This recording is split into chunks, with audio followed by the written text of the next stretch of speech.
অনেক দিন পর আমি আমার একটা স্বপ্ন পূরণ করতে পারলাম। কি সেটা জানতে হলে কিন্তু তোমাদের পুরো ভিডিওটা দেখতে হবে। চলো তাহলে প্রথম থেকে ভিডিওটা স্টার্ট করি।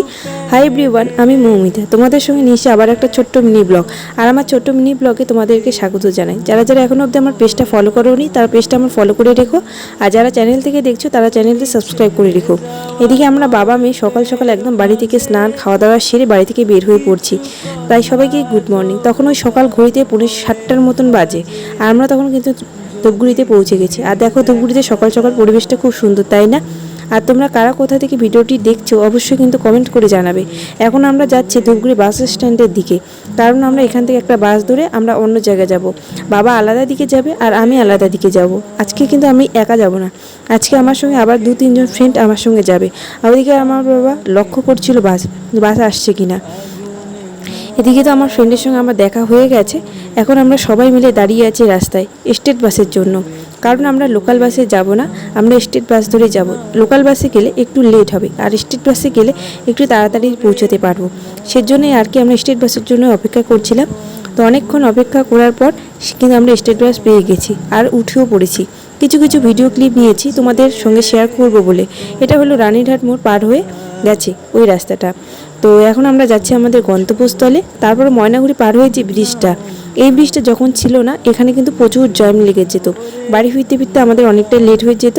কিন্তু এই ব্রিজটা হওয়াতে আমাদের অনেকটাই সুবিধা হয়ে গেছে, এখন তেমন একটা জ্যাম লাগে না। তো তারপর আমরা পৌঁছে গেছি এদিকে দেখো জলপাইগুড়িতে। এদিকে এটা হচ্ছে তিস্তা নদী, আর তিস্তা নদীর উপর দিয়ে এখন আমরা যাচ্ছি। তোমরা যারা যারা তিস্তা নদী দেখোনি তারা আমার ভিডিওটা থেকেই দেখে নাও। আগে এতটা জল ছিল না, কিছুদিন আগে যখন খরা ছিল ততটা জল ছিল না। এই কিছুদিন আগে কয়েকদিন ধরে বৃষ্টি হচ্ছিলোর জন্যই জল লেগে গেছে। তারপর এটা কি ভাবছো তোমরা, জলপাইগুড়ি রাজার বাড়ি? আমি তো তাই ভাবতাম, জলপাইগুড়িতে রাজার বাড়ি আবার নতুন করে বানানো হচ্ছে। যখন জানতে পারলাম জলপাইগুড়িতে হাইকোর্ট বানানো হচ্ছে তখন সেই ধারণাটা আমার সম্পূর্ণ ভেঙে গেল। এদিকে আমি তোমাদেরকে দেখাচ্ছি জলপাইগুড়ি সুপার স্পেশালিস্ট হাসপাতাল। এটাকে সবাই 10তলা বলেই চেনে। তোমরা টোটো চালক বলো, বাস চালক বলো, সব পাখুকে বলবে তোমাদের 10তলাতে নামিয়ে দেবে। তোমাদের সঙ্গে কথা বলতে বলতে আমি কিন্তু শিলিগুড়িতে পৌঁছে গেছি। আর ওই রাস্তাটার দিকে একটু তাকাচ্ছিলাম আমার দাদা আসছে কিনা, কারণ আমার দাদা শিলিগুড়িতেই থাকে। তো অনেকটা সময় যেহেতু বাসে করে আসছিলাম আর সবাই আলাদা আলাদা জায়গায় বসছি, তাই একটু বোরিং ফিলিংস হচ্ছে। তো কি করব, সবাই যদি একসঙ্গে জায়গায় বসতাম অনেক গল্প করতাম তাহলে এই ফিলিংসটা আর হতো না। তো আমরা আর কিছুক্ষণের মধ্যেই বাস থেকে নেমে পড়বো। এটা হচ্ছে হাওড়া পেট্রোল পাম্পের একদম কাছেই। তো হাওড়া পেট্রোল পাম্পে আমরা নেমে পড়েছি, আর হাওড়া পেট্রোল পাম্প ধরে একটা জায়গায় যাব, একটু ভিতরের দিকে আর কি। তো এখন যাচ্ছি আমরা একটা আমাদের কাজের উদ্দেশ্যে। তো ওই কাজটা তো আমাদের শেষ পর্যন্ত হলো না, আবার আমাদের ফিরে আসতে হলো শিলিগুড়ি বাস স্ট্যান্ডে। তো শিলিগুড়ি বাস স্ট্যান্ডে এসে অনেকক্ষণ কিন্তু আমরা কি করব কি না করব মানে এরকম ভাবতে ভাবতেই তারপর খিদা পেয়ে গেছে। তারপর আমরা চলে আসছি একটা খাওয়ার দোকানে। এখানে এসে আমরা কেউ পুরি সবজি খাচ্ছিলাম, যার যেটা পছন্দ সে সেটা খাচ্ছিল। আমার পুরি ভালো লাগে তাই আমি একটু পুরি খেয়েছি। অনেকক্ষণ মানে কি করব ওই ভাবতে ভাবতে আমরা আজকে কিন্তু চলে আসি সিটি সেন্টারে।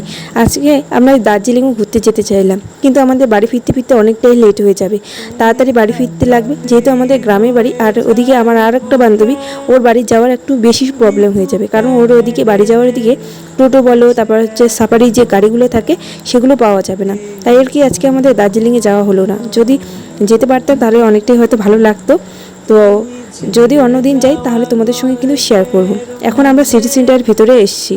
এখন দেখি এখান থেকে কিছু পছন্দ হয় কি না। যদি কিছু পছন্দ হয় তাহলে তো অবশ্যই কিনবো। আর এখানে এসে আমার তো খুবই ভালো লাগছে।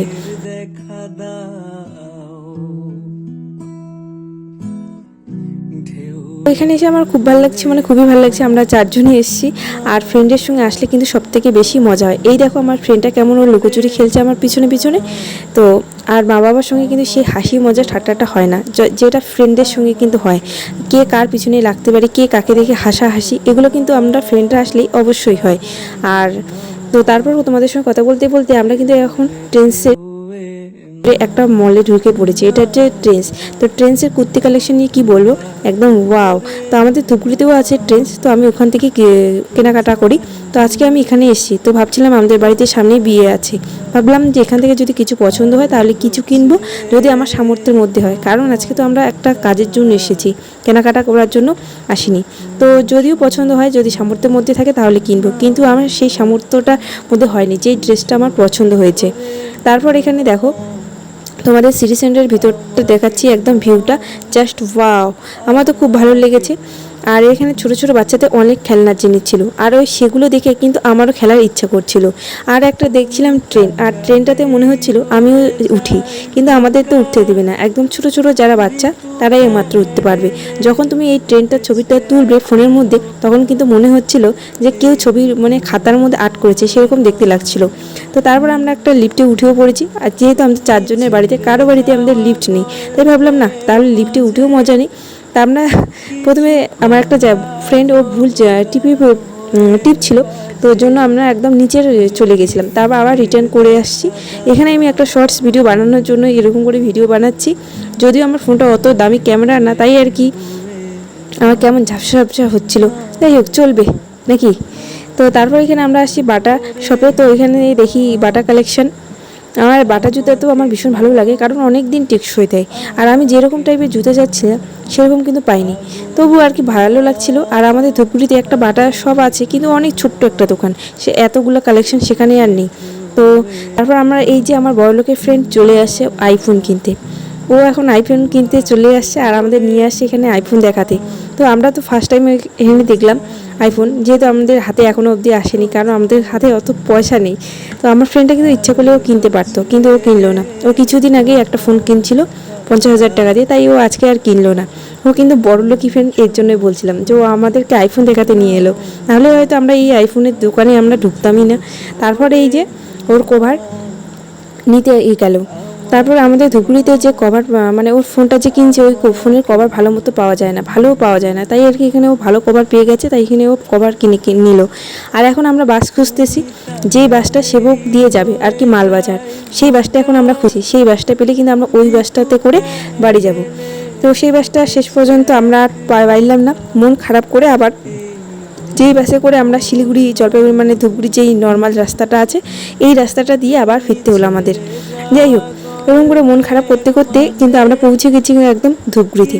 আর ধূপগুড়িতে এসে এখন আমরা একটু খাওয়া দাওয়া করব, খাওয়া দাওয়া করার পর বাড়ি চলে যাব। আজকে ভিডিওটা এখানে এন্ড করছি। সারাদিনের ভিডিওটা তোমাদের কেমন লেগেছে অবশ্যই কিন্তু কমেন্ট করে জানাবে। টাটা, দেখা হচ্ছে অন্য কোনো মিনি ব্লগে।